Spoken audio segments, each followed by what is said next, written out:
Why hello there. Today we have a very special tour of all things. This is the Pomingalarna Green Loop here in Wagga. That was one of the first few places that I ever learned to ride a mountain bike. So before we get too far into this, I am running the Trek Fuel EX 9.8 XT, which is Jaeger, in its most current setup and format, which is with the Pirelli 29 by 2.6 tyres, not the 2.4s that we came with. And we've also got the rear shock in trail mode.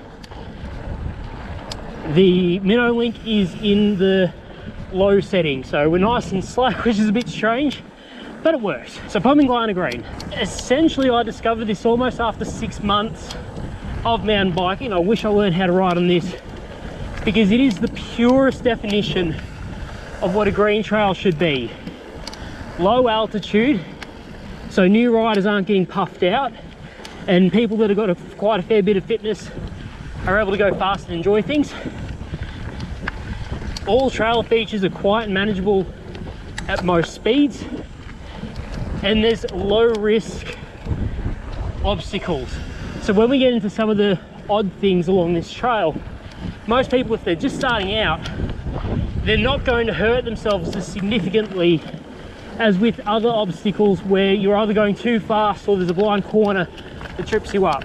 So with this very first sector, it sort of gets you in the mood for mountain biking. Loose on hard pack with a few sandy spots. Corners are nice and wide, no off cambering. If anything, it's a neutral camber, some with a bit of banking and berming, and nice wide open coverage, so you can actually see your next corner, or if the corner disappears, you know that you've got to slow down because it might be a tight one. So right here, as you swoop between the trees, as the wind picks up, as you swoop between the trees, you get the feeling that you've got ample opportunity to slow down if you wanted to,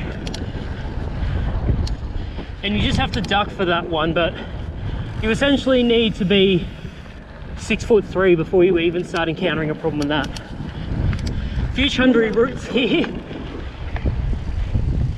and as we get into the shaded part, there used to be a bit of a jump here that you jump, land here, and then drift this corner, but that's more or less gone these days. Knuckle gate, a really good beginner knuckle gate, because anyone with 600mm bars that you might find on a beginner mountain bike will fit through that quite easily. But if you're a bit more advanced and you have a proper mountain bike with 780 handlebars wider like I have, you know to lean it through that corner and just get between the trees. That is a very nice tree tunnel. With all this new information, it's so critical to your occupation. So that's the end of the first sector there.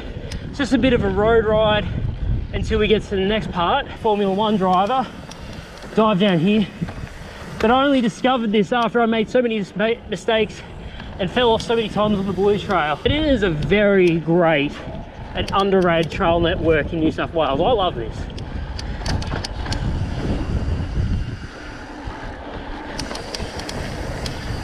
So a nice wide open area as we transit to the next shaded part, where there's a few odd routes and jumps to get you going. So up ahead it's going to go right, and then it's going to be a sharp left in the dark with the route just on the outside that you can boost off. Speaking of discovering yourself, this corner, oh my word, I hated that when I was learning.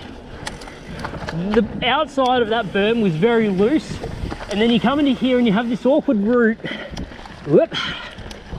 that used to flick me off constantly. And then you've got that tree on the outside there, these trees on the inside that I almost clip into. A fair few of this section is very, very dangerous when I was a rookie. And then this route that if you try to jump, you smack your head against that branch. This is a really fast section that I always imagined that I was riding a speeder bike in Star Wars. That blast back there on the trail, that's been there since 2013. Oddly enough, this entire trail is almost the same way as I found it back in 2013, and that is quite remarkable to me. Changed down a fair few gears for this next hairpin, because you go up and around the outside, and they've put a few flowers on the inside of that corner. First bridge and first jump I overtook on, and they're still in the same great condition as I found them 7 years ago. As you can see, there's no steep pinch climbs to knock the wind out of you. There's no massive drop. Any obstacles and risks that I mentioned are fairly easily mitigated just by going slower or stopping and walking with not much penalty. So if you're in New South Wales or just passing through Wagga and you've got someone that you want to introduce to mountain biking, this is probably the greatest place, the best green trail you can do that on. Because for me, this is where I started out. This is where Through an Amateur's Eyes was born. With the dinky die hardtail that had rim pull brakes and 26-inch wheels. Thank you for coming along with me on this little tour, and keep riding and stay awesome.